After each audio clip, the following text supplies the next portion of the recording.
jadi cepat kan.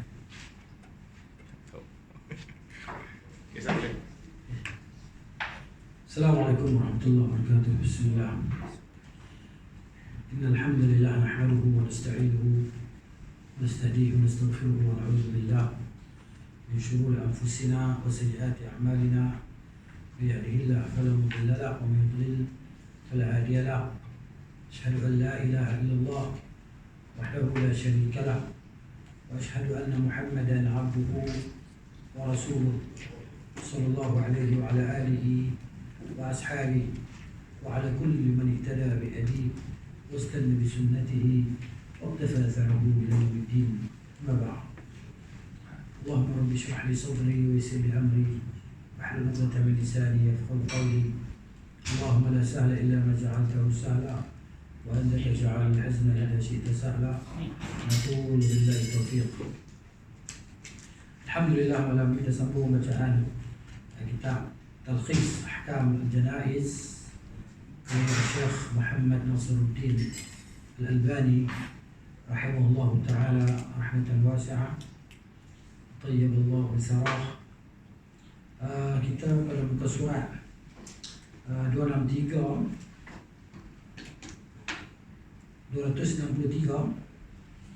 masih lagi dengan perkara yang berkaitan, perkara yang bermanfaat untuk jenazah, kan? Apa yang dapat dilakukan oleh orang yang masih hidup ni sebagai memberi manfaat kepada orang yang dah meninggal. Kita dah baca dulu muka surat 256 kita dah baca dulu, mana yang pertama kita cerita tentang doa kebaikan lah daripada orang Islam secara umum, doa kita untuk kawan-kawan kita sama ada yang masih hidup ataupun telah meninggal dunia lah. Doa bizahiril ghaib, maknanya doa di belakang dia tanpa pengetahuan dia dimakbulkan oleh Allah Subhanahu wa ta'ala, dan Allah wakilkan malaikat untuk datang menghamilkan doa kita untuk kawan-kawan kita lah di belakang dia, sama ada yang masih hidup atau yang telah meninggal dunia. Jadi itu kita baca lah pada bulan lepas. Yang kedua kita baca tentang qada puasa nazar bagi si mati lah, yang dilakukan oleh wali dia. Puasa nazar tidak solat, tidak puasa Ramadan, puasa nazar ataupun nazar yang dilakukan oleh mayat tadi. Kita dah baca. Kemudian kita yang seterusnya kita baca itu ketiga, melaksanaan hutang lah untuk si mati, sama ada oleh keluarga dia, kan? Sama ada daripada harta dia yang dia tinggalkan ataupun kawan-kawan dia nak volunteer nak tolong jelaskan hutang dia.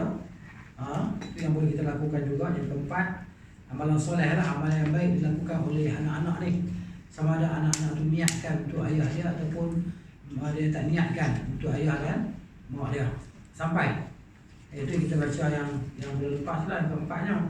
Yang kelimanya pada malam ini, insyaAllah kesan-kesan yang baik, tinggalan-tinggalan yang baik yang si mati itu telah lakukan semasa dia hidup dulu, dan sedekah-sedekah jariah yang ditinggalkan sebelum dia meninggal dunia.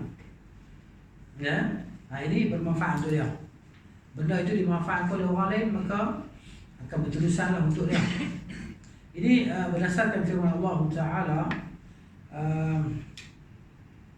Allah kata, wa na'udzu billahi minasyaitonir rajim, wa naktubu ma qaddamu wa atharahum wa kullu shay'in ahsaynahu fi imamin mubin. Wa naktubu ma qaddamu, dan kami tuliskan apa yang telah mereka lakukan, apa yang mereka telah buat semasa di dunia, kami tulis, kata Allah. Wa atharahum, dan serta segala kesan-kesan peninggalan mereka, sama ada baik atau buruk lah. Kalau tinggalkan perkara baik, maka orang ikut perkara baik yang kita buat tadi, kita akan dapat pahala lah. Contohnya kita mengajar, guru, tak kisahlah mengajar apa kan, mengajar perkara kebaikan. Jadi maknanya boleh kita amalkan ilmu tersebut, maka kita dapat pahala. Walaupun ilmu dunia, kita ajar orang tu wiring, buat ni kan, elektrik, maka murid kita tadi dicari rezeki yang halal, kan? Rezeki yang halal, dia berusaha bekerja, kan, untuk membantu keluarga dia dan untuk bersedekah, berinfak, maka kubur dia dapat faedah tadi. Kubur dia dapat faedah. Itu sono jadi cikgu ni. Ya. Pahala dia berkekalan. Kalau anak murid dia ramai, 10 tahun dia mengajar, 20 tahun dia mengajar, 50 tahun dia mengajar. Tak 50 tahun orang. Dia pencen 60 kan. Dia mula mengajar umur 20 lah kita kata kan. 20 lah, 20 lebih kan. Cukup lah 20 lah. Jadi mana tambah lagi 50 lah. Pergi cukup 60 kan. 40 tahun dia mengajar tu, 30 tahun lebih dia mengajar kan. Berapa ramai anak murid dia. Ya. Sampai anak murid dia pun ada yang dah mati dah, dia tak mati lagi. Jadi pahala dia banyak. Dia ajar walaupun benda dunia, kita kata ya, benda dunia menyampaikan kepada akhirat. Ni, tak ada lampu ni kita nak baca buku pun lah. Nak baca kitab kan lah. Tapi orang ni tak dapat pahala sebab dia kafir. Yang buat lampu gili bentang ni kan. Kerana dia Muslim, banyak pahala dia dapat. Berapa ramai orang guna lampu siang malam. Malam lah, siang tak guna apa. Tapi kalau ada gelap orang guna juga lah siang pun. Ni, rumah gelap kan. Okay. Begitu juga berdasarkan sabda Rasulullah SAW, "Idza mata al-insan", apabila manusia mati, insan, manusia, dia mati, inqata'a anhu 'amaluhu, maka amalan dia terputus. Habis. Bila kita mati, kita nak beramal apa, tak boleh beramal dah. Ya. Jadi itulah dia peti kita. Kuburan tu peti amalan kita sebenarnya. Kan, sebab tu kata orang Arab, dia kata apa? Ya ghafilan 'anil amal. Wahai orang yang lalai daripada beramal. Lalai, masih hidup dia lalai daripada beramal, seronok, berfoya-foya. Kan, dia tak mau usaha untuk akhirat dia. Ya ghafilan 'anil amal wa gharrahu tulul amal. Diperdaya oleh panjang angan-angan. Lu berangan, aku lagi tahun depan begini nak buat ni, bulan depan nak buat ni, nak buat ni, nak buat ni. Lu berangan panjang. Ditipu oleh panjang angan-angan. Wal mautu ya'ti baghtatan. Kubur apa nama, kematian itu datang secara tiba-tiba. Wal qabru sunduqul amal. Dan kuburan itu adalah peti bagi amalan. Dekat mana yang kita beramal, itulah kita simpan. Ya. Tetapi kalau kita kata ada benda-benda yang kita tinggalkan, dia boleh jadi manfaat untuk kehidupan kita selepas itu, alam kita selepas itu, maknanya alam barzakh dan seterusnya, maka untunglah. Contohnya orang yang berladang, bertani, kan, tanam pokok-pokok, tanam rambutan, durian, kan, tiba-tiba dia tak pernah rasa pun durian. Buah ada tapi dia tak pernah rasa. Boleh ke orang, boleh ke orang, boleh ke hewan. Walaupun dia tak niat nak sedekah, kan, pahala dia dapat. Tak rugi. Ada pokok getah, tak sempat menoreh getah, boleh ke orang lain. Susu getah boleh ke orang, dia menoreh susu getah boleh ke orang lain. Dia boleh pahala. Itu dia. Jadi dia dah mati. Orang gunakan apa nama yang dia tinggalkan tadi. Tanam-tanaman yang dia tanam, ulat makan. Ulat makan daun. Orang tak makan daun. Jadi dia ketom lah. Anak mampu cepat kan. Ulat makan daun. Dia boleh pahala. Daripada daun sampai ke akar, dia boleh pahala. Untung ada dia. Jadi amalan di dunia ni terputus lah. Malaikat 3 benda ni. Sedekah jariah, sedekah yang berterusan. Berterusan dia nak bukan maksudnya.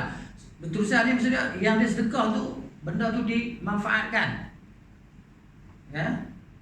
Surau, masjid, apa lagi, kipas angin, aircon, orang bermanfaat benda tu. Yang fan yang dihadiahkan ke masjid, fan jenazah, akhirnya bawa jenazah dia juga. Kan? Manfaatkan. Dia pakai sedekah jariah. Jariah ni yang begitu. Yang berjalan. Dia dah mati dah. Dah 100 tahun mati. Uthman bin Affan radhiyallahu anhu. Wakaf dia sampai hari ni ada. Dia punya wakaf. Okay? Kerajaan Saudi buat 1 ekar khas wakaf. Uthman bin Affan. Dimanfaatkan oleh umat Islam. 1000 tahun lebih lah. Masya Allah. Sedekah dia. Dia tak rugi kan. Atau ilmin yuntafa'u biha, ataupun ilmu yang diambil manfaat dengannya. Orang guna ilmu yang kita ajar tadi. Aw waladin salihin yad'u lah, ataupun anak yang salih yang mendoakan untuk dia. Ini kalau kita tengok furna bawah tu, yang 286 tu, Syekh Al-Albani rahimahullah ada nota di bawah tu, dia kata baginda membataskan dengan yang salih, ya, anak yang salih, yang mendoakan untuknya. Karena pahala tidak diperoleh daripada selain anak yang soleh. Kerana anak yang tak soleh tak ada pahala untuk dia. Ya? Anak yang soleh tu pahala sampai dia. Sebab anak soleh ni dia tak buat kebaikan, dia soleh, dia buat benda tak baik, maksiat. Tapi dosa tak sampai lah pada mak ayah dia. Dosa tak sampai lah, dia tanggung sendiri lah. Berkenaan dosa pula, maka bapanya tidak turut mendapat dosa anaknya jika niat bapanya adalah untuk memperoleh kebaikan. Tujuan baginda menyebut yang mendoakan kebaikan buatnya adalah untuk menggalakkan anak supaya mendoakan bapanya. Nak galakkan anak tadi doa untuk ayah dia. Rabbighfirli wa liwalidayya, warhamhuma kama rabbayani saghira. Itu doa untuk mak kita, ayah dia, kenang mak kita, ayah kita tadi kan. Macam mana dia membesarkan kita, susah payah kan, bekerja panjang bukit, turun bukit, menerai getah. Zaman dulu kan, bukan zaman sekarang. Zaman dulu dia pun nak menerai getah tu panjang bukit. Keluar pukul pagi kan, pukul 3 pagi keluar menerai getah. Nak bela anak Sarah, anak-anak dia, nak bagi belajar anak-anak dia tadi. Jadi kita kenal mak, usaha mak dan ayah kita. Lalu kita doakan kebaikan untuk mak dan ayah kita, supaya Allah ampunkan dosa mereka, Allah angkatkan darjat mereka, Allah masukkan mereka ke dalam rahmatnya, dalam syurganya, tanpa hisab, tanpa azab, kan? Ya. Jadi bukan sebagai pembatasan. Maksudnya hal ini kerana si ayah turut memperoleh pahala daripada anaknya yang soleh. Bukan takat doa saja. Bukan pembatasan terhadap doa sahaja. Kalau anak tu tak doa, anak tu buat kebaikan yang lain, tak sampai ke ayah, tak sampai. Tak ada pembatasan. Amalan soleh anak-anak tadi tak terbatas. Tak sampai apa dia buat baik, dapat pahala dekat dia. Macam itulah dapat pahala dekat mak dan ayah dia, tak kurang pun pahala dia. Lagi dia hidup dalam muka bumi dan dia beramal soleh. Amal soleh ni solat, pun tak kisah lah, benda-benda baik kan. Ada yang soleh. Jadi kita berusaha ke arah tu lah. Kita berusaha ke arah untuk jadi anak yang soleh kan. Kalau kita tak berusaha untuk jadi anak yang soleh, maka kita tak semayang, tak puasa, tak belajar, kan, tak baca Quran. Jadi kita ke arah untuk menjadi anak yang soleh, dan insya-Allah kita soleh lah, insya-Allah. Soleh ni baik ya. Itu.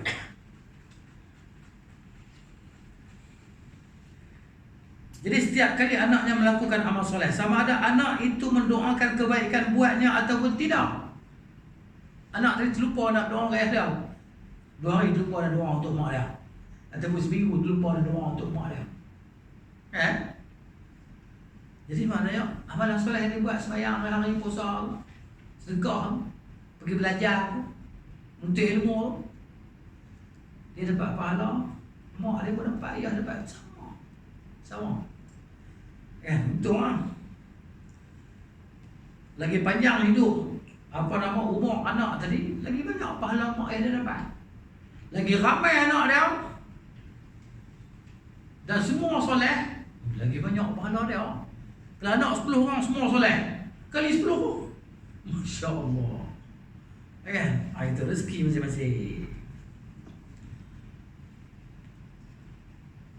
Ini seperti mana orang yang menanam pokok. Tengok si penanam tersebut terus-menerus memperoleh pahala setiap kali buah pokok tersebut dimakan. Bukan takat buah, daun. Ulat makan daun. Anak-anak makan pokok dia kan. Anak-anak makan. Kan? Tengok pokok dia mati. Anak-anak makan. Anak-anak makan tu dia boleh pahala. Tapi boleh tak dia bunuh anak-anak tu? Boleh lah nak jaga pokok dia. Kan? Cari racun yang paling bagus dia. Kau main makan pokok, makan buah pokok dia kan. Dia pun buatlah macam-macam perangkap dan sebagainya. Kan? Kalau makan racun ni mati dia sebab suruh. Dia tak ada masalah apa. Bagaimana kau tu duduk makan, dia boleh pahala. Dia kata ni, sama ada orang yang memakan buah itu mendoakan kebaikan buatnya ataupun tidak. Jadi orang yang makan buah tanpa izin, orang mencuri ya. Doa apa dah? Curi. Curi makan boleh dapat pahala je. Ada dia. Demikian juga halnya bagi si ibu. Macam tu juga mak ni. Bila yang disebut dalam kitab Mabariq Al-Azhar fi Syarh Masyariq Al-Anwar oleh Ibn Malak. Ada dia. Baik. Seterusnya, kita tengok atas dia. Ini punah dia. Begitu juga berdasarkan hadis Jarir bin Abdullah radhiyallahu anhu, dia berkata, "Kunna 'inda Rasulullah sallallahu alaihi wasallam fi sadr an-nahar." Kami bersama dengan Rasulullah pada awal siang, pagi ya. Waktu pagi, satu pagi kami bersama dengan Nabi sallallahu alaihi wasallam, faja'ahu aqwamun hufatun 'uratun mujtabin nimar aw al-aba'i. Tiba-tiba datang beberapa orang lah.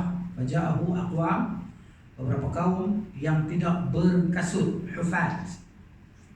Hufatun tidak berkasut. Uratun maknanya tidak berpakaian. Mujdabi nimar, hanya berselimut dengan kain yang dibuat daripada bulu haiwan. Tak ada selok, tak ada baju, berselimut macam tu kan. Susah sangat, miskin sangat, tak ada kain. Pakai kulit, baju daripada kulit bulu haiwan tadi kan. Gitu. Mutaqallidis suyuf, yang menggantungkan pedangnya di leher mereka. Gantung pedang ni, pedang kan, gantung macam tu pedang. Saja. Walaysa alaihim uzur wala syai'un ghairaha. Dan depa ni tak ada kain. Ada uzur ni izar, kain bawah. Izar ni yang dipakai daripada pusat ke bawah.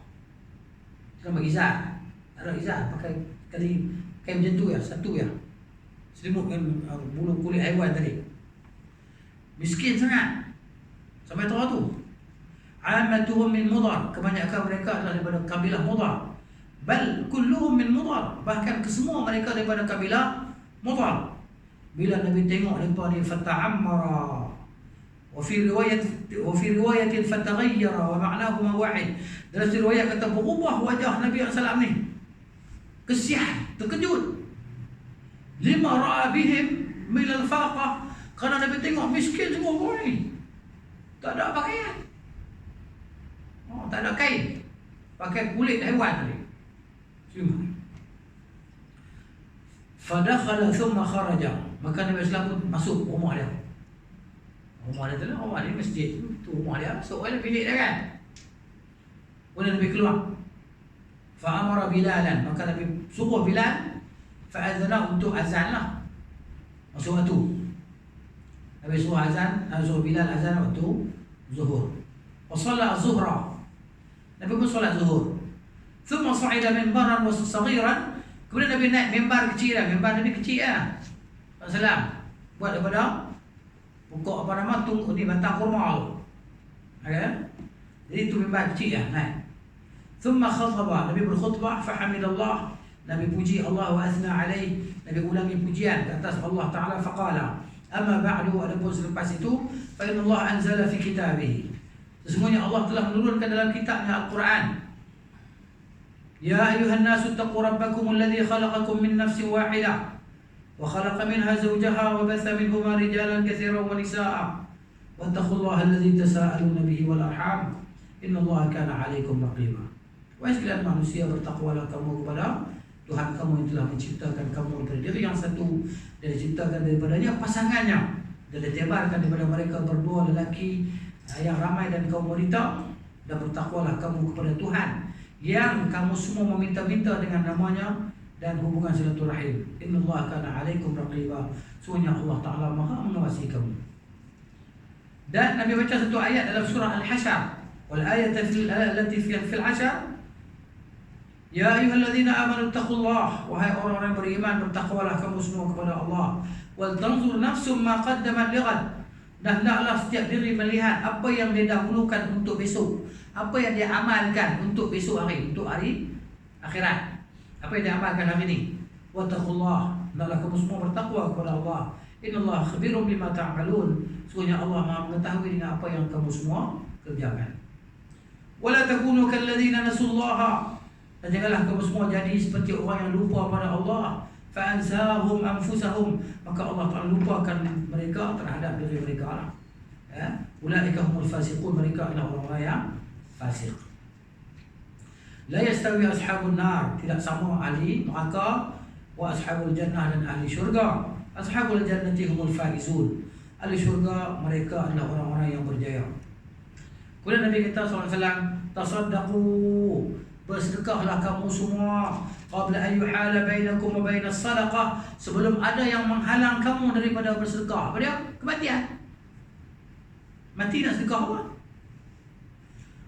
Tasaddaqa rajulun min dinarihi, telah bersedekahlah oleh seorang lelaki daripada dinarnya, wa min dirhamihi, daripada dirhamnya, dinar wang emas, dirham wang perak, min thawbihi, daripada pakaiannya, min sa'in bi burrihi, daripada gantang, daripada segantang gandumnya, min sya'irihi, itu riwayat kata syair, barli, syair barli, min sa'in tamrihi, segantang daripada kurmanya, hatta qala, sehinggalah Nabi kata, la yahqiranna ahadukum syai'an min as-sadaqah, janganlah seseorang kamu memandang remeh tentang sedekah yang dia boleh bersedekah dengannya, walau bisyiqqit tamratin, walaupun dengan secebis kurma. Itu ya dah, tak ada dah. Ini yang aku ada, bagi kurma secebis. Maksudnya gitu. Walaupun 10 sen. Yang nak sedekah dalam tabung tu, dia dalam sekupang. Allah mali pun orang kata apa, sekupang ni apa? Yang orang kata apa, sekupang. Bunyi ting, sekupang. Bunyi halus tu mana duit tu kecil lah. Kalau bunyi besar lah, duit tu besar sikit lah. Bang, 5 kupang. Dia sini lah, dia atas tak bunyi kot. Ni. Baik. Kadang-kadang kita bila perang, keep the change kan. Kita ingat remeh benda keep the change ni. 5 sen, 20 sen, 5 ringgit. Malah besar tu. Yes. Tapi kalau kepada amir jangan kata lah, amir zakat jangan kata keep the change. Tak boleh. Haram bagi dia ambil. Amir zakat, dia tak boleh ambil. Sebab dia dah ada peruntukan daripada Baitul Mal untuk dia. Sebab Nabi SAW larang. Ada sahabat buat macam tu, Nabi marah. Dia pergi kutip zakat, lepas tu orang bagi, ini untuk kamu, ini untuk Baitul Mal. Dia balik, dia bagi dia, ini untuk saya, ini untuk Baitul Mal. Maka Nabi marah.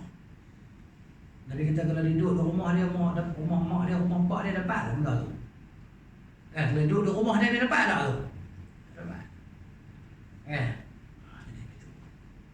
Tak boleh. Tapi orang tak tahu kan. Amir tak boleh lah. Kalau lain daripada sedekah, ada satu masjid tu, budak-budak dia pergi dari Jumaat. Dia pergi sumbangan ni lah. Pukul 10 macam. Kalau orang macam, lepas tu tengah bola. Kita tak apa tu bukan zakat. Boleh tak? Boleh. Tapi jangan masa khutbah. Lepas dulu dia orang cerdik lah. Dulu pun tak cerdik kan. Paling lepas cerdik lah. Orang duk kata macam-macam kan. Masa khutbah kan baru duk tolak cabur. Lain tak nak. Lari lepas tu sebelum khutbah orang. Sebelum khutbah kan. Tak apa bagus ya. Kan misal dia pulang dia bagi bola puket pula tu. Dia bola boleh lah. Terang salah apa. Bukan zakat. Dia budak tu bukan ambil pun. Bukan pemungut zakat pun. Kan dia hanya dia lah. Kan. Maknanya dia ditugaskan untuk putih di rumah tadi. Orang pun nak puket dia apa boleh dulu. Tak ada masalah apa boleh. Kan. Nak boleh puket semua, puket dia semua boleh. Boleh puket budak tu semua. Boleh kan? Boleh kan? Tak ada masalah apa. Kau orang nak bagi. Orang nak bagi. Hak dia. Nabi kita la yahillu malu imri'in muslim illa bi tibi nafsihi. Tidak halal harta orang Islam melainkan dengan kerelaan dia. Dia seronok nak bagi kat budak tu, dia bagi semua budak tu. Tak ada masalah apa.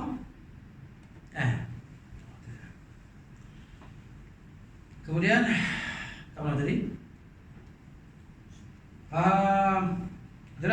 fa'abta'u, Nabi kata, dan riwayat ni sahabat yang perawi ni dia kata apa? Perawi dia kata fa'abta'u. Nabi cakap macam tu, Nabi cerita macam tu, dia pun buat lambat, buat tak dengar kan. Buat tak kisah. Nabi menggalakkan mereka untuk bersedekah. Tapi dia buat dengar macam tu ya. Fa'abta'u, dia buat lambat-lambat. Hatta bana fi wajhihi al-ghadab, sehingga nampak marah di muka Nabi SAW tadi. Kan Nabi cakap dia macam buat tak tahu. Nampak zahir marah di wajah Nabi SAW. Qala, kata perawi itu kan, kemudiannya Abdullah bin Jarir bin Abdullah radhiyallahu anhu. Faja'a rajulun min al-ansar bi surratin min wariq. Maka datang seorang laki-laki daripada Al-Ansar dengan satu karung daripada perak. Surah ni karung. Kan orang dulu buat duit dalam karung kan. Daripada perak. Wa fi riwayatin min zahab. Satu riwayat daripada emas. Dia ambil balik rumah dia ambil sekarung perak atau sekarung emas. Kan? Satu riwayat kata sekarung emas. Kadat kafuhu ta'jizu anha. Sampai dia punya apa? Ni. Tangan dia tu tak mampu nak bawa tu. Terabuk duit dia. Kan dia bawa tu. Duit. Penuh tangan dia tadi duit. Kan? Bal qad ajazat, bahkan tangan dia tak boleh nak bawa duit banyak ni. Cukup. Fanawalaha Rasulullah sallallahu alaihi wasallam wa huwa ala minbari, dan dia hulurkan kepada Rasulullah SAW. Dan Nabi berada di atas mimbarnya. Dihulurkan Nabi SAW. Faqabadaha Rasulullah sallallahu alaihi wasallam. Rasulullah pun ambil, genggam pegang.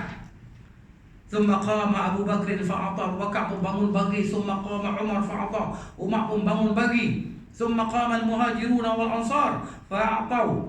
Maka muhajirin dan ansar semua pakai ikut buat. Pakai bangun bagi. Thumma tataba'an nasu fi sadaqat. Kemudian orang ramai pakai ikut untuk bagi sedekah, pakai bagi. Famin dhi dinar, ada yang bagi dinar. Wa min dhi dirhamin, ada yang bagi dirham. Wa min dhi, ada yang bagi makanan, ada yang bagi pakaian. Hatta ra'aitu kumaini min ta'amin, sehingga aku tengok ada dua lumbuk ni daripada makanan dan pakaian. Ada hak makanan, ada pakaian. Hatta ra'aitu wajha Rasulullah sallallahu alaihi wasallam yatahallalu ka'annahu mudhhabatun. Aku tengok, lepas tu aku tengok muka Nabi sallallahu alaihi wasallam berseri-seri macam kilauan emas. Berseri wajah Nabi sallallahu alaihi wasallam. Seronok Nabi sallallahu alaihi wasallam tadi. Itu dia. Faqala Rasulullah sallallahu alaihi wasallam, Rasulullah kata, "Man sanna fil Islam sunnatan hasanah." Barang siapa yang membuat sunnah, ay kata Syekh bin Baz rahimahullah taala, man sanna ay ahyaha. Barang siapa yang menghidupkan sunnah, wa azharaha, dan menzahirkannya. Ahyaha wa azharaha, dihidupkan dan dia zahirkan sunnah. Ya, yakni bukan makna bid'ah, bukan makna bid'ah. Hadis ni dia pergunakan untuk buat bid'ah hasanah, mana betul? Bid'ah ni sesuatu yang tidak ada dalam ajaran Nabi SAW. Kemudian orang buat, orang lain tiru. Sunnah ni hak Nabi ajar, sedekah tu sunnah. Cerita ni dalam bab sedekah tu sunnah. Jadi kalau kita buat sunnah yang Nabi SAW ajar, orang ikut kita hidupkan sunnah tu balik, maka kita dapat pahala. Contohnya qiyamul lail, qiyam Ramadan yang Nabi SAW buat pada permulaannya 3 malam. Nabi tinggal kerana takut jadi fardu. Nabi bimbang jadi fardu. Kalau jadi fardu kita kan, maknanya tu dia. Kalau qiyamul lail bulan Ramadan jadi fardu, cuba bayang macam mana. Tapi Nabi ni takut jadi fardu pada kita kan. Nabi buat 3 malam kan. Malam pertama tu orang tak ramai mana. Malam kedua tu kurang ramai. Malam ketiga tu tak ada tempat dalam masjid. Malam keempat lari penuh. Malam keempat Nabi tak keluar. Tunggu sampai subuh apa tu. Tunggu sampai subuh. Itu dia. Jadi zaman Abu Bakar pun macam tu juga. Dan di awal zaman pemerintahan Umar pun macam tu juga. Lepas tu barulah Umar tadi dihimpunkan sahabat-sahabat sembahyang di belakang satu imam, Zaid bin Sabit dan juga Ka'ab, Ubay bin Ka'ab. Jadi dia kata ni'matul bid'ah hazihi, sebaik-baik bid'ah ini. Baik, di sini kita faham, tengok konteks lah bid'ah tu maksud apa Umar kata tadi. Bid'ah ni maksudnya perkara ibda', maksudnya pengadaan yang cantik. Bukan dia buat benda baru, dia buat benda yang dah lama, cuma dia tinggalkan kerana takut wajib. Tapi ilah dah tak ada dah, wahyu tak turun dah, hukum habis dah, tak ada hukum baru dah, maka dia hidupkan balik apa yang dibuat oleh Nabi SAW. Itulah dia sunnah. Bid'ah yang Umar kata tu bid'ah lughawiyah, bid'ah di sudut bahasa. Tapi inilah digunakan oleh siapa kata tu Umar buat bid'ah. Sedap-sedap lah. Tu Bilal buat bid'ah. Bilal buat bid'ah dia kata. Pasal apa? Tu nak apa nama, Nabi tanya dia, "Hang buat apa?" Kan? Sampai bunyi tapak kaki dalam syurga. Dia tak tahu, dia tak ingat yang tahu dia ambil sembahyang, ambil wudu, sembahyang 2 rakaat. Awak sembahyang 2 rakaat wudu tu dia rekah sendiri kan? Hak tu Nabi ajar. Tu sunnah. Bukan bid'ah. Jadi maknanya orang yang nak membolehkan bid'ah ni, itulah dia berkata. Ya, bid'ah ada 2, bid'ah hasanah dan bid'ah dhalalah. Tak ada bid'ah hasanah. Kan, hasanah ni sunnah. Bid'ah ni semua dhalalah. Tak ada yang hasanah, tak ada. Itu dia. Jadi sini man sanna fil Islam sunnatan hasanah. Maksudnya jalan yang baik, amalan yang baik. Amalan yang baik yang telah diajar oleh Nabi sallallahu alaihi wasallam. Konteks hadis ni sedekah. Sedekah. Itu dia. Baik. Jadi sedekah itu masyru', sesuatu disyariatkan dalam Islam. Apa dia dapat? Kalau kita ni akan hidupkan kembali, zahirkan kembali sunnah yang baik yang diajar oleh Nabi SAW tadi, maka kita akan dapat pahala dah. Pahala sunnah tadi. Kan sekarang ni banyak sunnah yang ditinggalkan. Dia panggil as-sunan al-mahjurah, sunan al-mahjurah, sunnah-sunnah yang ditinggalkan oleh orang, kita buat balik. Itu. Di antara dia bagi salam pada orang yang kita kenal, orang yang kita tak kenal. Kita bagi salam pada orang yang kita kenal, ya. Orang yang tak kenal kita bagi salam. Kan susah kan? Kata. Jadi sunnahnya hidupkan balik sunnah yang ditinggalkan. Itu. Contohlah banyak benda. Dia dapat pahala dia dan pahala wa mithlu ajri man amila biha ba'dahu. Dan pahala orang yang beramal dengan dia selepas dia mati. Selepas dia buat, orang ikut. Walaupun dia tak mati, dia belum mati lagi, tapi orang ikut dia buat.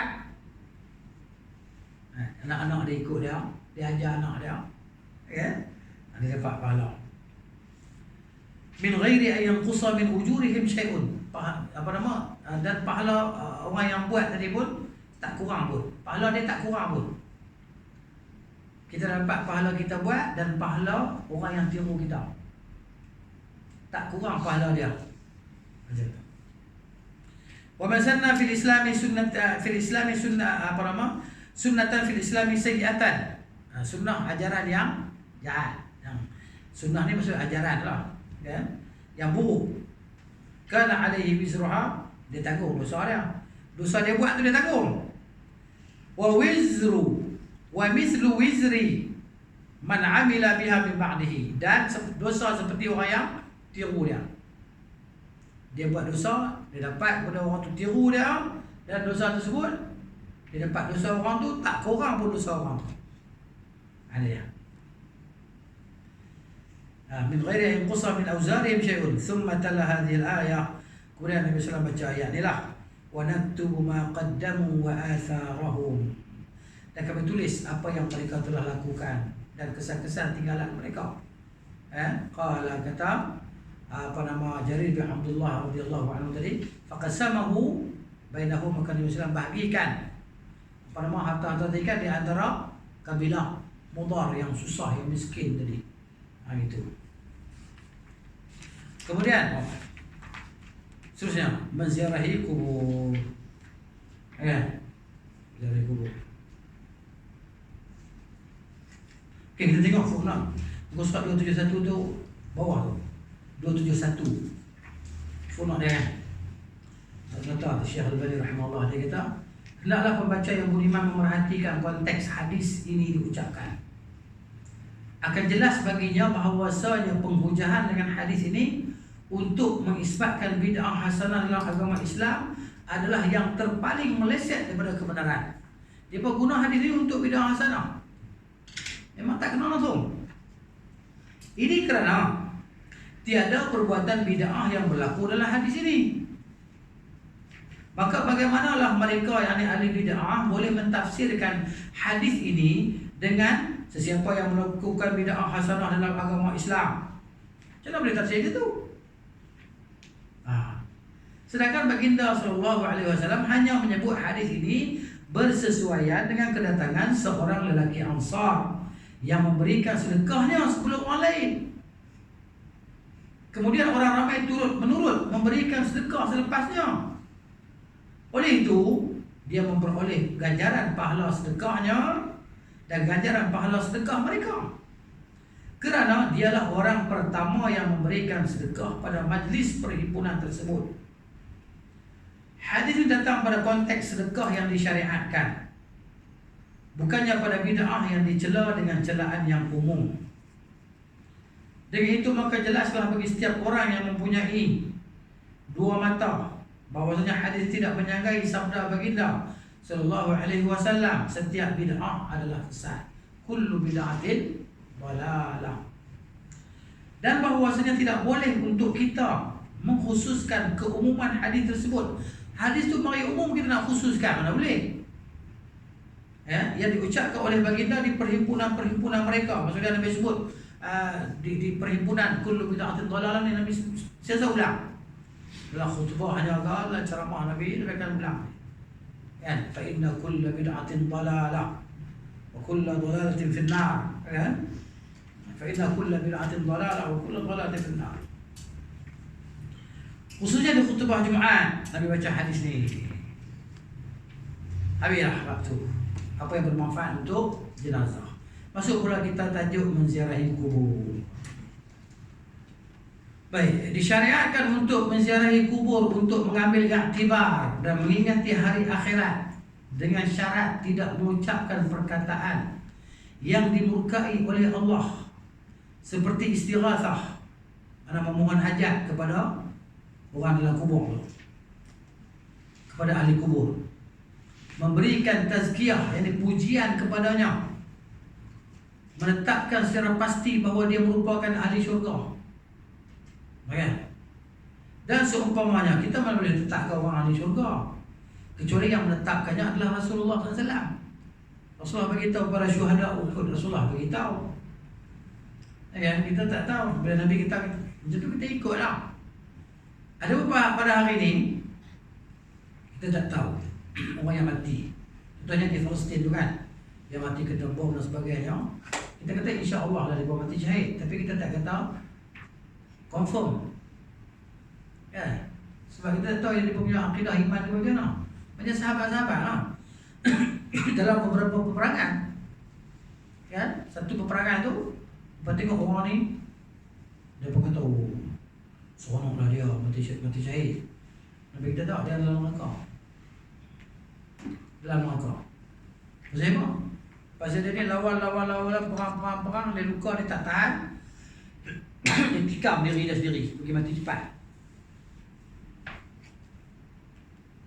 Dia tak pedang dia, bulu pedang dia tak ke bawah, tak tekan perut dia ada pedang, mati, bunuh diri, masuk neraka. Padahal dia perang, dia bunuh orang-orang. Sahabat ingat, dia mati syahid. Nabi dia tahu dia ahli neraka. Nabi tahu mana wahyu. Disampaikan kepada Nabi SAW. Seorang lagi jatuh juga dalam peperangan, dia mati. Dia berkata dia mati syahid.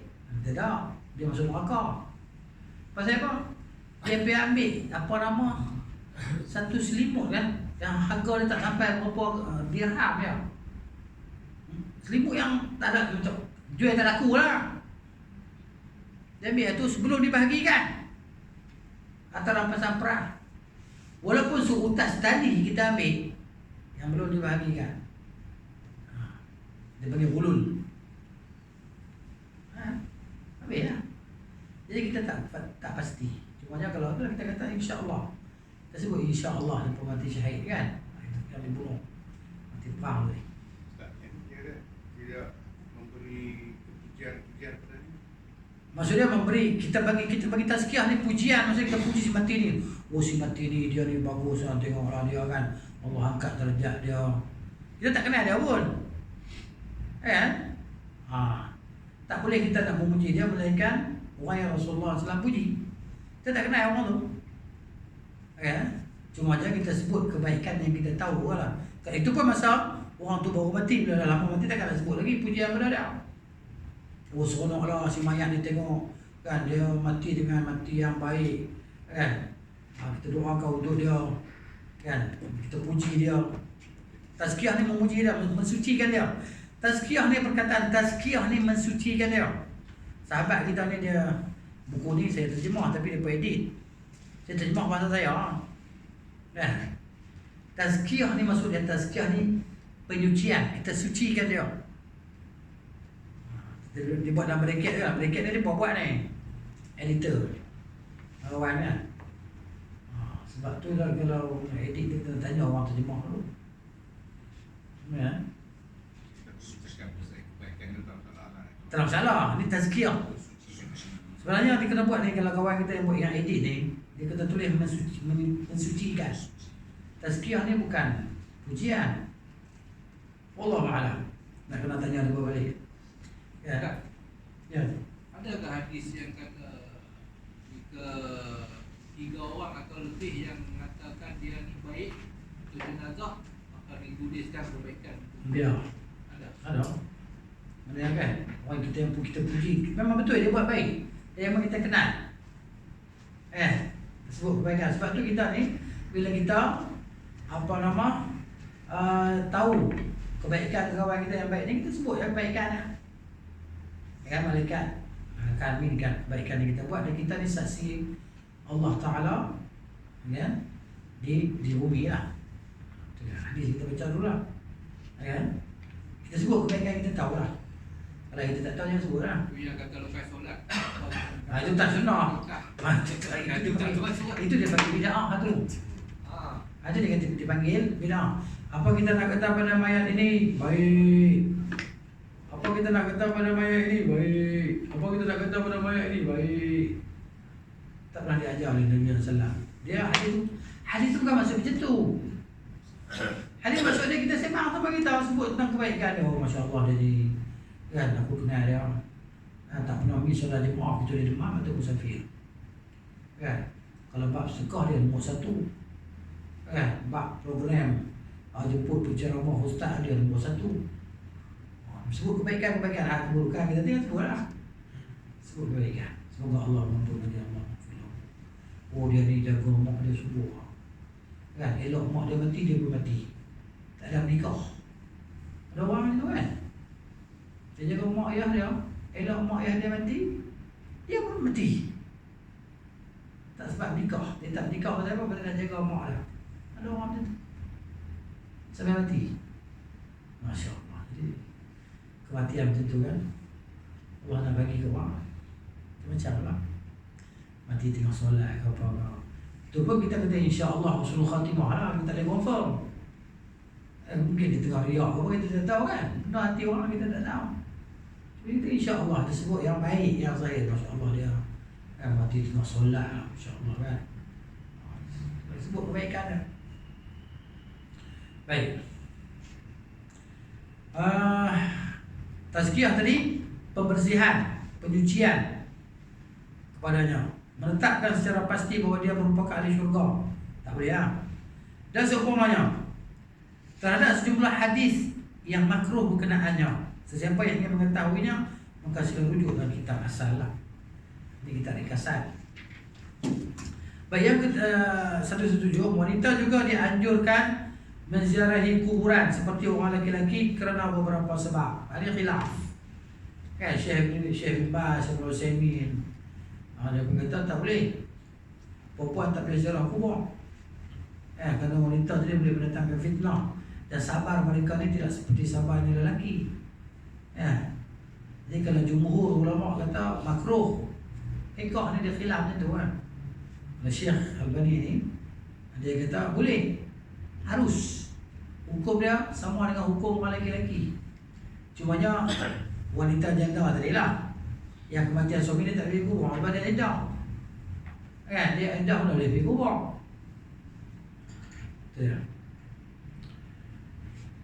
Jadi pertama dia kata sini, kerana beberapa sebab. Keumuman sabda Rasulullah SAW, fazurul kubur. Nabi kata adalah kamu semua ziarahi kubur. Dia punya illah, sebab dia apa dia? Sebab dia untuk mengingatkan kematian. Maka kaum wanita juga termasuk dalam keumuman hadis ini.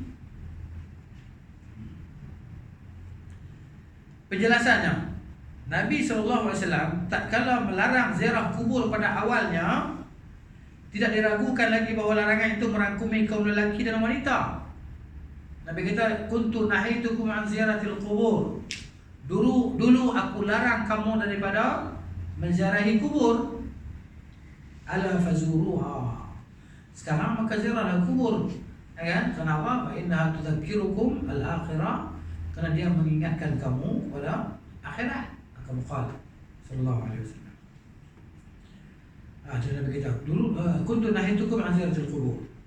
Difahami daripada ucapan baginda ini bahawasanya larangan itu mencakupi lelaki dan wanita secara pasti pada awalnya. Pada awalnya Nabi larang semua orang. Jadi ayat yang datang selepas itu adalah hadis yang sama. Dia kata yang sama pun mestilah mencakupi lelaki dan wanita. Itu sabda baginda, maka hendaklah kamu semua menziarahi kubur. Sebelum ni kamu semua larang kan, laki-laki perempuan. Ini pun laki-laki perempuan juga. Ini disokong oleh sabda baginda SAW lepas itu dalam hadis yang sama. Wa nahitukum an luhumil adha'i fawqa thalathin. Dulu aku larang kamu simpan daging korban lebih dari 3 hari. Dulu. Di awal-awal dulu lah. Ilah dia apa? Ilah dia pasal ramai orang perlukan kepada makanan. Jangan simpan. Fa'amsiku ma badalakum. Maka sekarang Nabi kata, simpanlah, ikut suka. Sampai 2 tahun akan datang, kau simpanlah. Buat stok 2 tahun, 2 ekor lembu, 2 korban. Dia.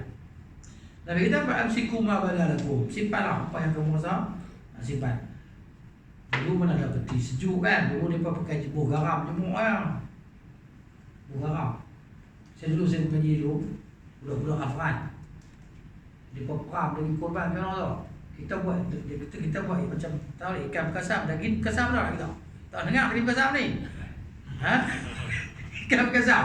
Dia ambil daging korban tadi. Dia lumuk, dia bubuh garam, dia kuih garam. Dia bubuh dalam tin biskut lah, tin biskut kan, biskut. Tin besar lah. Dia bubuh daging penuh dalam tin tu. Perak. Dia sekali dah goreng tahu lah. Kalau ikan bekasam kita. Kita ingat kita yang makan benda busuk. Kami kalau goreng ikan kering kan, Puak Pakistan lari. Apa orang Malaysia makan benda busuk. Goreng ikan kering kan, lari serak buat tu. Dia kalau boleh tak produk sebelik ni kita buka botol belacan kan. Apa benda busuk ni pun belacan. Belacan putih kembali dari Malaysia. Cerita dia. Rupanya dia Paul makan teruk orang Afghan. Mereka tak ada ti. Kan? Boleh ti. Simpan. Dia buka-buka tu dia bau orang. Busuk orang. Tapi dia goreng makan selampau lah. Betul dah kami makan saham sedap juga. Tapi masa goreng kita bau sedap, dia bau busuk. Kau makan saham kan? Bila kita goreng dia bau masam kan? Dia pun lari. Dia bau Pakistan. Dia dah lama. Tu dia tu. Simpan lah, sudah fikir dia pun simpan je nak apa garam. Boleh makan lama tapi tak sedap lah. Dia bau lah. Wa nahaitukum 'anil nabiz illa fi siqa'in. Dia kata, aku pernah kamu larang minum nabiz. Nabiz ni apa dia? Buah kurma kita rendam. Buah kurma, buah kismis. Sebelum tu Nabi larang. Dia kata illa fi siqa'in, kecuali jika di dalam bekas yang dibuat daripada kulit. Maka sekarang minumlah, tapi janganlah minum yang memabukkan. Sebab tak boleh, kalau 3 hari dia mabuk. Nabi larang kita minum peram dia sampai lebih daripada 3 hari. Kadang tak 3 hari pun dia dah buih kan. Macam yang nira. Ataupun ayat tapai. Tapi tapai tak buang, tapai tahan berapa hari. Tapai 2-3 hari tahan orang. Tapai. Tapai tak boleh, tak bagus, sedap. Bubuh ayam, tapai lenjak minum. Saya hari tu tek ayam hilang suara tu ke tapai. Kita tengok tapai macam hantu kan. Hilang suara kat sebulan tu. Ni kesan dulu dah lagi. Jiran sebelah motor, dia jual tapai. Motor dia kita sepuh. Itu dia. Dia makan pada dengan lupa diri kan. Bayar. Tapi tak mabuk lah. Kena tu melelok tu tak boleh lah. Tak boleh lah. Tapi hak Sarawak punya tapai tak boleh buat macam mana. Hak mabuk orang. Dia pun mabuk kan. Tuak lah, arak lah. Tapi kalau di Kelantan tuak juga halal. Kelantan. Dia tulis di sini ada jual tuak. Saya kata buat dia jual arak banyak. Masa mula-mula mengaji di Kelantan tu lah. Tak tahu orang jual tulis di sini tak salah kan jual tuak. Rupanya nira. Lepas kata tuak, kita panggil nira. Itu dia. Kemudian saya yang Syekh Al-Albani tadi mengatakan sabda baginda ini ditujukan kepada lelaki dan perempuan. Seperti mana dalam sabda baginda yang pertama, dulu aku pernah melarang kamu semua. Jika dikatakan bahawa sabda baginda, maka adalah kamu semua menziarahi kubur adalah khusus untuk kaum lelaki sahaja, maka rosaklah susunan ucapan dan lenyaplah keindahannya. Ayat tadi. Sebab dulu kamu semua lelaki-lelaki perempuan. Sekarang pun kamu semua lelaki-lelaki perempuan juga lah.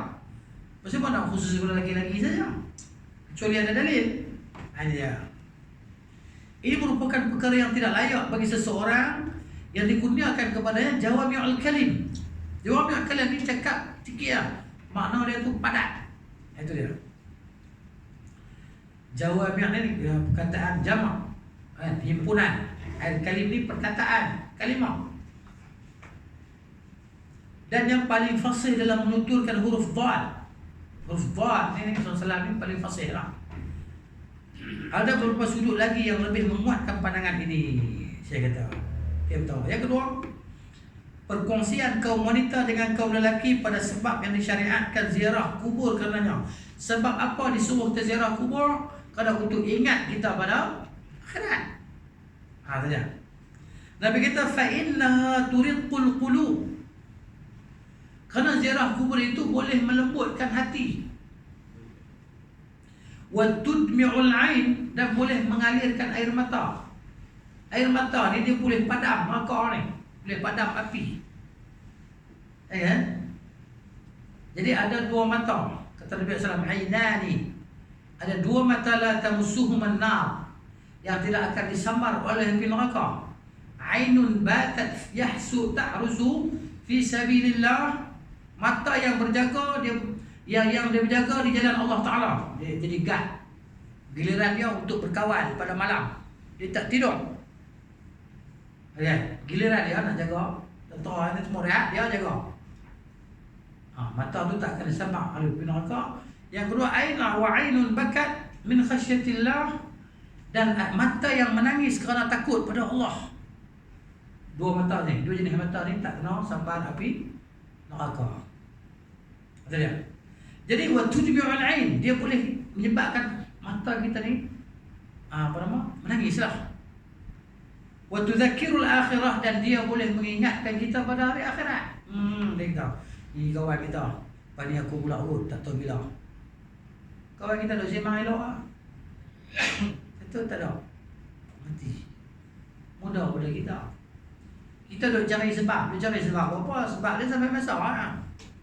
Weh, mati pasal apa weh? Pasal apa weh mati weh? Tak ada pasal apa? Buah jantung lah, tak ada apa lah. Jantung mati je. Dia tak ada pasal apa? Pasal jantung berhenti, mati. Tak ada pasal. Bukan tak ada pasal. Pasal dia, dekat tu saja titik terakhir kehidupan dia. Titik dia tu. Hidup, titik. Habis.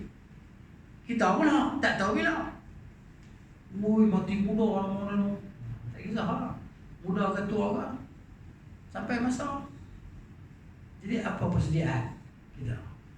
Sebab tu ada sahabat tanya Rasulullah, mata sa'ah, bila kiamat? Kiamat ni ada dua, kiamat kecil, kiamat besar. Kiamat besar ni hancurnya alam lah, kiamat kecil ni mati ya. Nabi kita, mada a'dadtalah, apa yang kamu buat persediaan untuknya? Muka-muka Islam. Jadi persediaan apa untuk menghadapi kiamat itu, kematian itu? Ini dia. Jadi ini sebab ataupun illah dia. Yang ketiga, Nabi SAW telah memberi kelonggaran kepada mereka ini kaum wanita untuk menziarahi kubur. Dalam dua hadis yang dihafal oleh Ummul Mukminin Aisyah radhiyallahu anha untuk kita. Yang pertama hadis Abdullah bin Abi Mulaikah radhiyallahu anhu, dia kata anna Aisyah aqbalat dzata yawmin min al-maqabir, bahawa satu hari Aisyah dia balik daripada kubur. Baqi' tu kan jauh dah rumah dia kan. Aisyah tu Baqi' belah tu kan. Faqultu laha ya ummul mu'minin, aku berkata kepada dia, hai ibu orang-orang beriman, min aina aqbalti, daripada mana kamu datang? Qalat min qabri Abdurrahman bin Abi Bakar, dia kata aku mari daripada kubur Abdurrahman bin Abu Bakar, saudara dia lah, saudara dia. Faqultu laha alaysa kana Rasulullah sallallahu alaihi wasallam naha an ziyaratil qubur, dia kata tidakkah Rasulullah dulu larang ziarah kubur? Qala na'am, Aisyah kata ya. Thumma amara bi ziyaratiha, kemudian Rasulullah suruh pergi ziarah kubur. Memang sebelum itu Rasulullah larang, tapi lepas itu Rasulullah SAW suruh. Ada. Dalam satu riwayat daripada Aisyah radhiyallahu anha juga, anna Rasulullah SAW rakhasa fi ziyaratil kubur, bahawa Rasulullah memberi kelonggaran untuk menziarahi kuburan. Kemudian yang kedua kita dapat hadis daripada Muhammad bin Qais bin Makhramah bin Al-Muttalib. Pada suatu hari dia pernah berkata, ala uhaddithukum anni wa an ummi, dia kata hampa ni maukah aku ajar atau bagi tahu kepada hampa kan satu hadis daripada aku dan daripada ibuku. Fa dhananna annahu yuridu ummuhu allati waladathu, kami sangka dia nak bagi tahu mak dia yang melahirkan dia, bukan mak dia, mak orang-orang beriman. Qalat Aisyah, dia berkatalah Aisyah radhiyallahu anha, ala uhaddithukum anni, maukah kamu semua aku ceritakan kepada kamu daripada aku wa an Rasulillah sallallahu alaihi wasallam, dan daripada Rasulullah sallallahu alaihi wasallam. Qulna bala, kami kata ya, silakan. Qalat Aisyah kata, lamma kanat lailatul lati kana an-nabiy fiha 'indi, dia kata pada satu hari giliran malam tu malam aku. Aisyah kata, inqalaba, Nabi sallallahu bangun. Maksudnya Nabi inqalaba, Nabi datang, fa wada'a rida'ahu, Nabi letakkan selendangnya nak tidur ni. Wa khala'ana alaihi, Nabi tanggalkan kasutnya. Fa wada'ahuma 'inda rijlaihi, Nabi letak kasut dekat kaki dia. Wa basata tarafa izarihi 'ala firashi, Nabi hamparkan dia punya izar dia di atas hamparan dia. Taraf ni ujung izar, ujung kain dia di atas hamparan dia. Fadja'a, maka Nabi sallallahu pun berbaring. Falam yalbas, maka tak berapa lama Aisyah kata, illa raisama, melainkan beberapa ketika, zahara annahu qad raqadtu, dia nampak macam aku ni dah lena, tapi dia tak lena lagi. Aisyah tak lena lagi. Nabi rasa, Nabi sangka Aisyah dah lena. Fa akhadha rida'ahu ruwaidan, dia ambil selendang dia tadi pelan-pelan. Ruwaidan maknanya pelan-pelan. Wanta ala ruwaidan, dia pun pakai kasut dia pelan-pelan, slow-slow, tak bagi Aisyah dengar. Wa fataha al-baba ruwaidan, dia buka pintu pelan-pelan.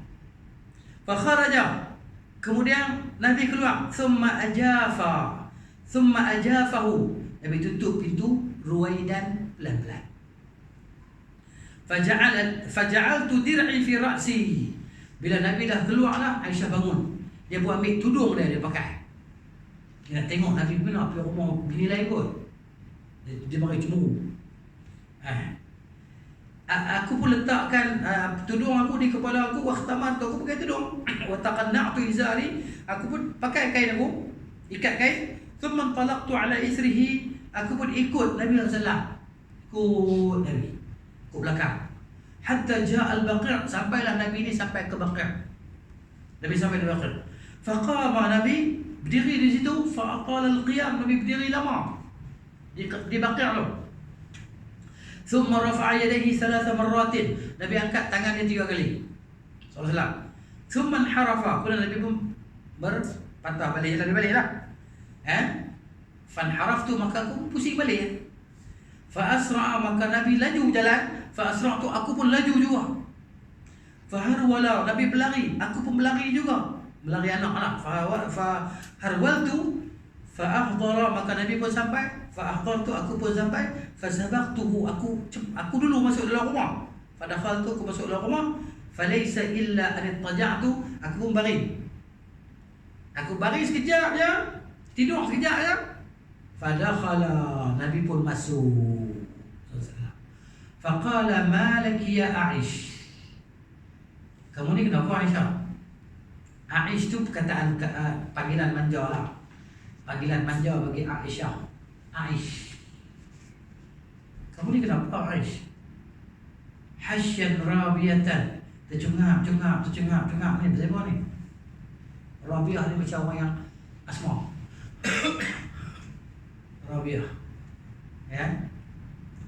Qalat, Aisyah pun jawab, qultu, aku kata, la syai'a ya Rasulullah. Tak ada apa ya Rasulullah. Tak ada apa. Qala, kata Nabi SAW, la tukhbirinni, kamu nak cerita dekat aku, au la yukhbiranni latiful khabir, ataupun Tuhan yang maha lembut lagi maha mengetahui akan cerita dekat aku. Kamu nak cerita dekat Tuhan nak cerita. Jadi qalat, Aisyah pun jawablah, qultu ya Rasulullah. Dia kata, ya Rasulullah, bi abi anta wa ummi, demi ayah dan ibuku menjadi tebusanmu. Fa akhbarathu al-khabar. Aisyah pun ceritalah kat Nabi apa benda yang berlaku tadi. Maka Nabi kata, fa anta as-sawad alladhi ra'aituhu amami. Oh, kamulah kita hitam depan aku tadi. Kamu lah. Nampak bayang hitam lah. Kamu yang kita. Ya. Qultu na'am. Saya kata, ya. Falahazani fi sadri. Kan, maka Nabi pun tepuk dada aku. Lahaz ni maksud dia ad-darb bi jam'al kaf. Tepuk dengan ni. Tepuk tangan ni.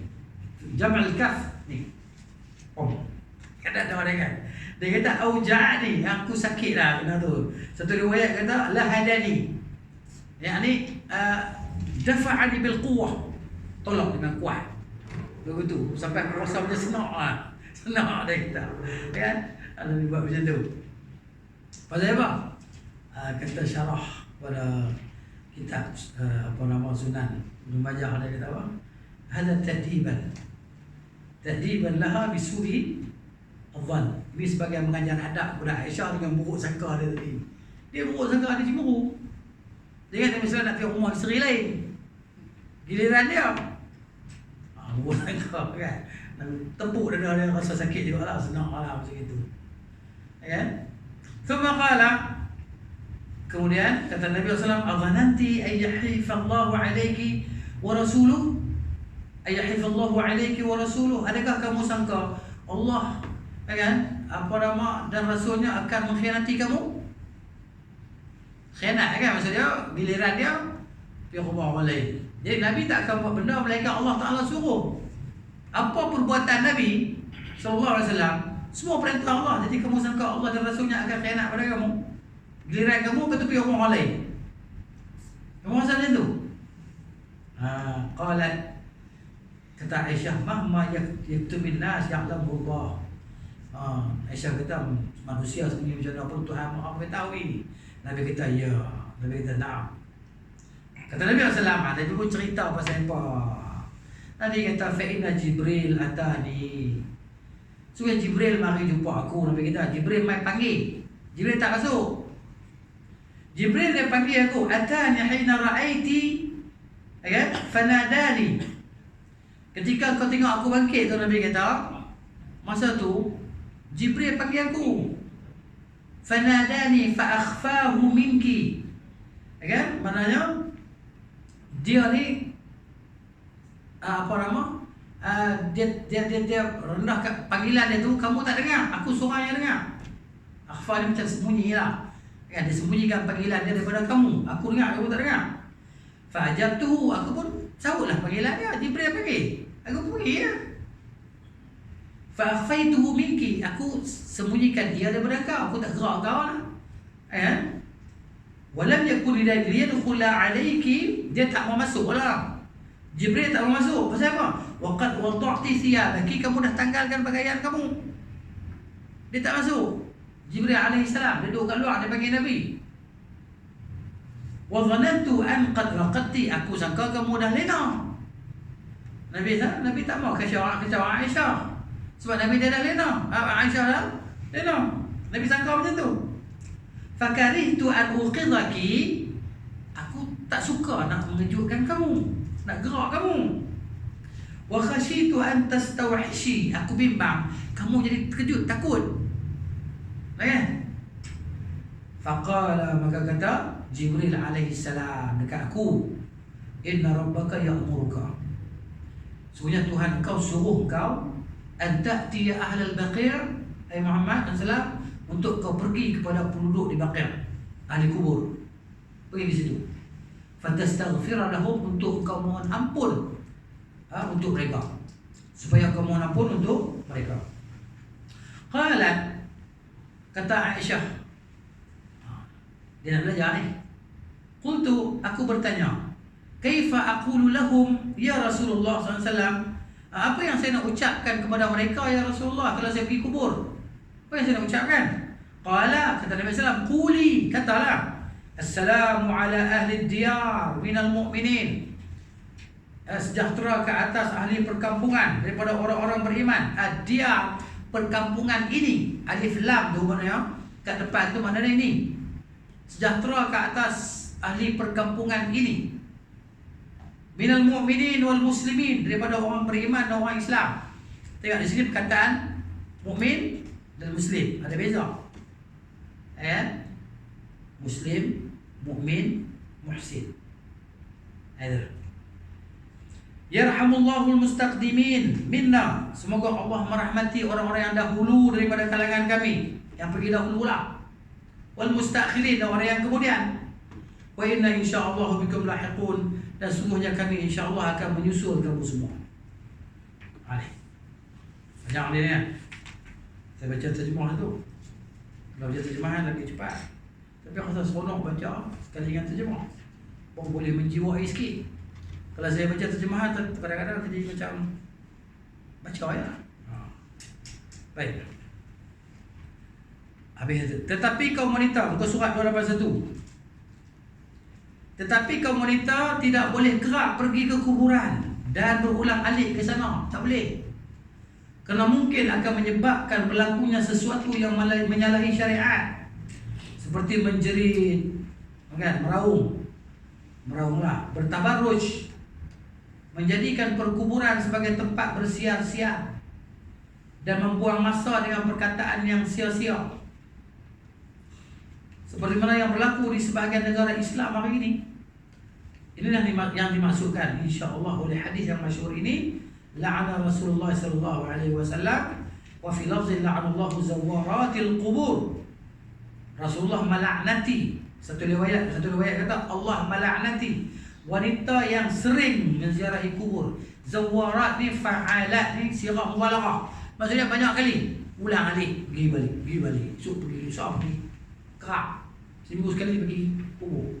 Ini Allah laknat, kan? Kerak pergi kubur. Baik. Kata Al-Qurtubi rahimahullah, talak dah kau? Boleh. kata laknat yang disebutkan dalam hadis ini adalah bagi wanita-wanita yang banyak menziarahi perkuburan. Ulang alik. Kata Imam Al-Qurtubi rahimahullah. Yang ditunjukkan oleh lafaz zawarat yang menunjukkan hal keadaan berlebih-lebihan dan mubalaghah. Barangkali sebab larangan ini adalah disebabkan ia akan membawa kepada pengabaian tanggungjawab terhadap hak suami. Tabarruj ni benar, mendedahkan aurat lah, kan? Mengakibatkan jeritan, raungan, ratapan dan seumpamanya. Mungkin boleh dikatakan jika aman daripada semua perkara ini, maka tidak ada tegahan bagi kaum wanita untuk melakukannya, kerana mengerti kematian adalah diperlukan oleh lelaki dan wanita. Kata Syaukani rahimahullah dalam Nailul Awtar, kitab merah fiqh. Dan kalam inilah yang sepatutnya dipegang untuk mengharmonikan, mengumpulkan hadis-hadis dalam bab ini yang pada zahirnya nampak bercanggah, tapi hakikat tak bercanggah, hadis tak bercanggah. Kalau kita baca hadis yang nampak bercanggah, maka kita tak erti. Kita kena mencari orang erti, macam mana nak kumpulkan hadis ni? Macam mana kita nak ngamkan antara hadis-hadis? Hadis tak akan ada bercanggah, kan? Walaupun hadis dengan Quran tak akan ada percanggahan, melainkan hadis palsu lah. Betul. Hadis sahih tak ada. Jadi orang yang tahu dia boleh harmonikan semua hadis yang nampak bercanggah. Nampak zahir bercanggah, tapi hakikat tak bercanggah. Kan? Yang ke-119. Ya. Boleh korang sampai sini? InsyaAllah. Soalan apa?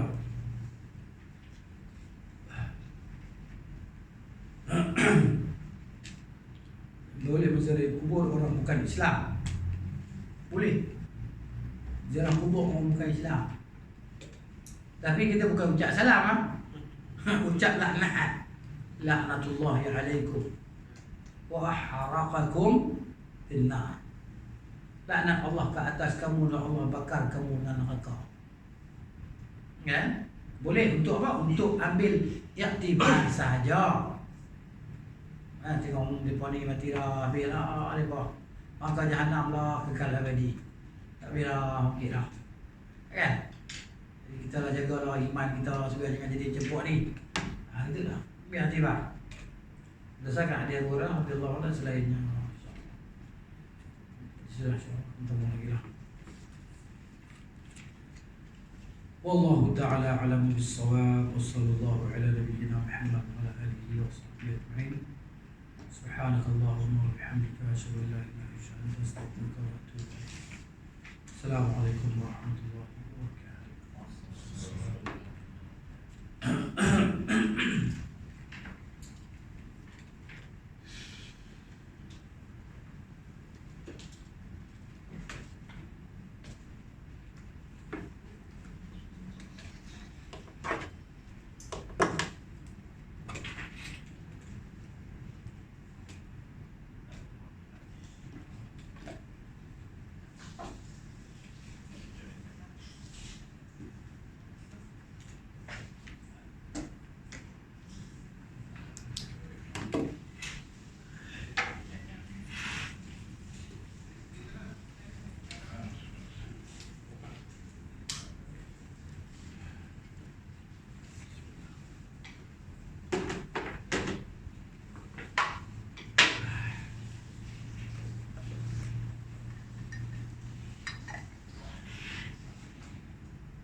Ustaz.